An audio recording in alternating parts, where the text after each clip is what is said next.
بسم اللہ الرحمن الرحیم. جی میں محمد احتشام حج ملینفو سے. آج 25 مارچ ہے، تو ابھی تک کے جو سوال آئے تھے میں ان کے آنسر بھی دے دیتا ہوں. سب سے پہلے کچھ چیزیں نا ایسی سنی سنائی چل رہی ہیں فلائٹ شیڈول کے حوالے سے کہ فلائٹ شیڈول آگے ہو رہی ہے، پیچھے ہو رہی ہے، اور حج کلاسیں ہو رہی ہیں نہیں ہو رہی ہیں. یاد رکھیں کچھ چیزیں ایسی ہوتی ہیں جو منسٹری خود ہی اناؤنس کرے تو وہ اچھی ہوتی ہیں، بے شک کہ وہ پتہ بھی ہوں، کیونکہ منسٹری کا اناؤنس کرنا وہ اتھینٹک ہے نا. میرا آپ کا کہنا بس ہے، پھر سوشل میڈیا پہ اس کی اونچ نیچ بہت زیادہ ہو جاتی ہے. اس لیے اس کو اس طرح ہم کوشش ہوتی ہے کہ یہ چیز نہ ہو. ابھی تک کی جو آپ کے سوال آئے ہیں میں ان کے آنسر دے دیتا ہوں. پہلا سوال یہ ہے ویزا کب تک جاری ہو جائیں گے؟ تو آپ کو بولا تھا 5% رہتے ہیں، یہی 2-4-5 دنوں میں وہ کلیئر ہو جانے ہیں. میرا ابھی تک اپنا ویزا نہیں آیا. یہ میں بار بار اس لیے بولتا ہوں کہ جو بھائی بہن رہتے ہیں وہ پریشان نہ ہوں. چیزیں کچھ انڈر پروسیس ہوتی ہیں، وہ ان کو وہ سیٹل کر دیں گے. دوسرا چیز فلائٹ کی تفصیل کب تک معلوم ہو جائے گی؟ کیونکہ لوگ بہت پریشان ہیں NOC کی وجہ سے، کسی نے چھٹیاں لینی ہیں یا کسی نے اوورسیز نے باہر سے آنا ہے. تو یہ IT تک کام پہنچ گیا ہوا ہے. امید ہے وہ شام تک یا صبح تک، مطلب انہی 1-2 دنوں میں، میں بھی گھنٹے بعد کر دیں یا شام تک کر دیں یا صبح تک کر دیں، فلائی شیڈول اناؤنس ہو جائے گا انشاءاللہ. لیکن میں حتمی نہیں کہتا کہ ابھی کریں کل کریں، لیکن IT کے پاس یہ کام آ چکا ہوا ہے. اب انہوں نے ایپ پہ اپلوڈ کرنا ہے، بس وہ جیسے ہی کر دیں گے آپ کو مل جائے گا. اس میں اونچ نیچ یہ وہ کیا ہوئی ہے اس کا میں کچھ نہیں کہہ سکتا. جیسے ہی فلائٹ شیڈول آئے گی آپ کو پتہ چلے گا. کچھ لے رہے ہیں جی 5 دن آگے ہو رہی ہیں پیچھے ہو رہی ہیں، میں اس پہ کچھ نہیں کہتا. جب اس پہ فلائٹ شیڈول آئے گا آپ خود ہی اپنی دیکھ لیں گے. سوال نمبر 3، کیا حج کلاسز ہوں گی یا نہیں ہوں گی؟ ابھی تک آپ کو میں نے بولا تھا کہ چانس نہیں دکھ رہے ملک کی حالاتوں کی وجہ سے، ساری چیزوں کو مینیج کرتے ہوئے. ہوتی ہے یا نہیں ہوتی یہ منسٹری اناؤنس کرے. ابھی تک جب انہوں نے بولا نہیں ہے 25 تک، تو پھر چانس بھی نہیں لگ رہے. تو ہو تو پھر بھی ٹھیک ہے، نہ ہو تو پھر بھی ٹھیک ہے. ہم جتنی آپ سب کی انشاءاللہ ہیلپ کر سکے، جو وہاں کا اعمال ہوتے ہیں بتائی جاتی ہیں انتظامی امور کی چیزیں، وہ آپ سے ہم ڈسکس کر دیں گے انشاءاللہ. لیکن حج کلاسیں ہوتی ہیں یا نہیں ہوتی اس کا میں کچھ نہیں کہہ سکتا. ابھی تک چانس نہیں کہی ہے، جو مجھے لگ رہا ہے تجربات سے، ویسے میں اس کو نہیں کہتا. سوال نمبر 4، اگر میڈیکل فارم میں غلطی ہو جائے، یس نو، مطلب یس کی جگہ نو یا نو کی جگہ یس کر دیا تو کوئی بات نہیں، خیر ہے، کچھ نہیں ہوتا، اللہ خیر کرے گا. سوال نمبر 5، اچھا اس میں لوگ پوچھتے ہیں اگر ہم نے نو کر دی ہے لیکن ہم اس کی چیز کی میڈیسن کھا رہے ہیں تو کیا وہ میڈیسن حاجی کم سے پیک ہو جائے گی؟ انشاءاللہ ہو جائے گی، پریشان نہ ہو. یہ چھوٹی چھوٹی چیزوں سے ٹینشن نہیں لیتے، یہ ساری چیزیں ٹائم کے ساتھ خود بخود. گورنمنٹ حج میں ویسے ہی بڑا ریلیف ہوتا ہے، چیزوں کو مینیج کر دیا جاتا ہے، مطلب سبسڈی دے دی جاتی ہے. سوال نمبر 5، حج کے بعد پاکستان واپس نہیں آنا چاہتے، سیدھا اپنے ملک جانا چاہتے ہیں تو گورنمنٹ حج میں یہ ممکن ہے. پرائیویٹ میں تو خیر ویسے ہی شیڈول الگ ہے نا، آپ بے شک ڈائریکٹ وہاں سے سعودیہ ہے وہیں سے اپنے ملک چلے جائیں. پرائیویٹ میں یہ ہے، گورنمنٹ میں یہ ہے. پرائیویٹ میں تو وہ آپ کو بتا دیا، گورنمنٹ میں یہ ہے کہ پاکستان آنا لازمی ہے، فلائی پاکستان سے کرنا ہوگا. جو یہ کہتے ہیں ہم پاکستان اگر آئیں نا وہیں سے وہاں آ جائیں، تو ایسا گورنمنٹ میں نہیں ہوتا. ہاں وہاں سے اپنے ملک آپ جا سکتے ہیں، اس کا ایک پروسیس ہوتا ہے، وہ ہم آپ کو آگے انشاءاللہ بتا دیں گے. سوال نمبر 6، اپنے گروپ کی معلومات کیسے حاصل کریں؟ دیکھیں جو آپ کی فیملی گروپ ہے بس وہی ہیں، باقی جس جہاز میں آپ جا رہے ہو اور جس بلڈنگ میں رہ رہے ہو یہ سارا ایک گروپ ہی ہوتا ہے. یہ آپ کو تب پتہ چلے گا جب آپ جہاز میں فلائی کریں گے اور اپنے روم میں جائیں گے.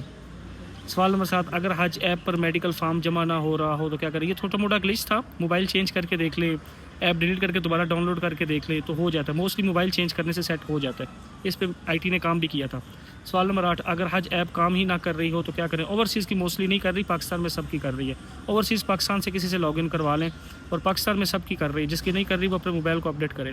سوال نمبر 9، اوورسیز افراد کے لیے پاکستان آنا ضروری ہے؟ میں نے بتا دیا جی ہاں ضروری ہے آنا، چاہے ملکی حالات جو کچھ جیسا بھی ہے، فلائی پاکستان سے کرنا ہوگا. ویکسینیشن بھی اپنی یہیں سے کروانی ہے، یہ بھی یاد رکھیے گا، ٹھیک ہے. اگر حج ایپ، اچھا آگے سوال نمبر 10، اوورسیز افراد میڈیکل کیسے کروائیں گے؟ موسٹلی تو آپ نے پہلے جمع کروائے ہوئے ہیں، جن کے نہیں ہوئے پاکستان آ کے کروا لیجیے گا، یہ جوڑ توڑ ہو جائے گا انشاءاللہ، کوئی پریشانی والی بات نہیں ہے. حج ایپ پہ جو یس نو والا آ رہا ہے نا بس وہ کر دیں، سمجھے آپ کا میڈیکل ہو گیا انشاءاللہ، کوئی چیز پیچھے نہیں رہتی. میڈیکل والے زیادہ پریشان نہ ہو، بس جو چیزیں ہیں وہ سچ وہاں بول دیں وہ کافی ہیں، باقی چھیڑ چھاڑ نہ کریں. کیا پاسپورٹ جمع کروانے ہوں گے یا نہیں؟ پاسپورٹ اب جمع نہیں ہوتے، ویزا لگتا ہے. پاسپورٹ آپ کے پاس ہی دیں گے، جب آپ نے سعودیہ جانا ہے اس ٹائم ساتھ لے کے جانا ہے، کیونکہ سعودی جمع کرتے ہیں، پاکستانی جمع نہیں کریں گے. سوال نمبر 12، اگر کوئی بیماری یا مجبوری کی وجہ سے حج پر نہ جا سکے تو یا فوت ہو جائے تو ان کے لیے کیا ہوگا؟ اب تقریباً موسٹلی چیزیں کلوز ہو چکی ہیں، کافی زیادہ کٹوتی ہوگی، کافی زیادہ. ویزے ہو گئے ہیں، ٹکٹیں ہو گئے ہیں، ہوٹل ہو گئے ہیں، تو سمجھو کہ 80% پیسے گئے. پھر بھی اب منسٹری سے رابطہ کریں، منسٹری کے نمبر شیئر کیے ہوئے ہیں، وہ آپ کو بتائیں گے کیا کر سکتے ہیں. میں نے آپ کو اپنی تجرباتی چیز بتائی ہے جو جس طرح ہوتا ہے. سوال نمبر 13، پرائیویٹ حج اسکیم والوں کو میڈیکل کیسے ہوگا؟ اپنے ٹور آپریٹر سے رابطہ کریں، وہ آپ کا حج ایپ کے ساتھ کوئی لین دین نہیں، یس نو یہ وہ کرنے والا. آپ کا جو کچھ کرنا ہے آپ کے ٹور آپریٹر نے کرنا ہے، تو اپنے ٹور آپریٹر سے رابطے میں رہیں. سوال نمبر 14، اگر کسی نے ایپ پہ نو کر دیا ہو لیکن وہ دعا استعمال کر رہا ہے تو کیا حاجی کیمپ سے جی پیک ہو جائے گی؟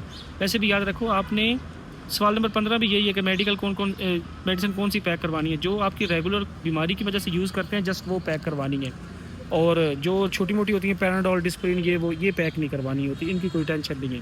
اب آپ سے ایک چھوٹی سی ریکویسٹ ہے، حاجی نا کیونکہ نیو ہوتے ہیں وہ پینک زیادہ ہو جاتے ہیں، اتنا بڑا مسئلہ ہوتا نہیں. ہاں آج کل تھوڑی پریشانی یہ ہے، ملکی حالات ایسے ہیں انٹرنیشنل لیول پہ، تو تھوڑی چیزوں کو مینیج کرنا پڑ رہا ہے، ورنہ یہ اب کے دنوں سے رمضان میں ہی ہر چیز کلوز ہو گئی ہوتی، ویزے آ گئے ہوتے، فلائٹ شیڈول آ گیا ہوتا، کلاسیں چل رہی ہوتی ہیں. آج پہلی کلاس ہوتی جو انہوں نے 25 ڈیٹ دی تھی، لیکن یہ تھوڑی انتظامی امور کی وجہ سے چیزیں تھوڑی بہت اونچے نیچے ہوئی ہیں کہ 1 ویک سمجھ لو کہ آگے پڑ گئی ہیں، لیکن وہ اسی ویک میں ویکینڈ میں اس کو سارے کو کلیئر کر دیں گے، آگے آپ اپنا نصاب لے کے چلتے رہیں گے. تو اس لیے میری ریکویسٹ ہے کوئی پریشان نہ ہوا کریں، نہ ٹینشن لیں، ساری چیزیں الحمدللہ ٹھیک ہیں. رہی بات اپڈیٹ کی کوئی ہوتی ہے تو میں دے دیتا ہوں، نہیں ہوتی تو کیا کہہ سکتے ہیں.